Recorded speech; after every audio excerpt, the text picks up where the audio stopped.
مفيش يعني بص مفيش حاجه اسمها لعيب بيشيل يعني صح. يعني الكوره 11 يعني لاعب. لما تقول ابو تريكه مثلا كان في الاهلي، مين اللي كان جنب ابو تريكه؟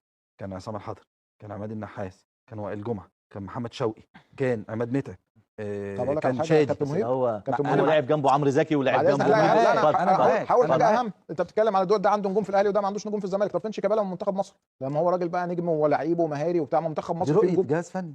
اجهزه فنيه. ما هو كان واحد في- واحد بيلعب 20 سنه ما هو برضه كان معلش يا في كابتن مهيب. بركات وابو تريكه وكان تمام. عمرو زكي وكان حلو. في زيدان يعني وكان في كان عندك برضه حاجات بس هو كتير. فعلا في المنتخب ما لم يعتمد عليه شيكابالا بشكل بقى له كبير. 20 سنه تقريبا بيلعب كوره او اكتر من 2002 لحد 2025 23 سنه في الملاعب. تعاقب على تدريب منتخب مصر ما لا يقل عن 15 مدير فني ما بين اجنبي وما بين مصري. فين شيكابالا والمنتخب؟ فين اداؤه مع المنتخب؟ فين اهدافه؟ شيكابالا تاريخه كله هدف واحد دولي يا كابتن ايهاب اللي هو سجله في ماتش غانا، ماتش تحصيل حاصل بعد ما صعدنا كاس عالم. ما ساهمش مع المنتخب. كاس افريقيا 3 مرات، الجيل الذهبي كان موجود في بطوله واحده منهم ولعب ماتش تقريبا موزمبيق كان ثالث ماتش دور اول ويمكن كابتن حسن ريح الاساسيين، لعب تقريبا حوالي 65 دقيقه. ده المشاركه الوحيده ليه. كاس العالم ما شاركش فيها خالص. فهو حتى مع المنتخب كمان ما فيش ارقام تقول ان شيكابالا لا انت راجل نجم او اسطوره وعملت ارقام. انا بتكلم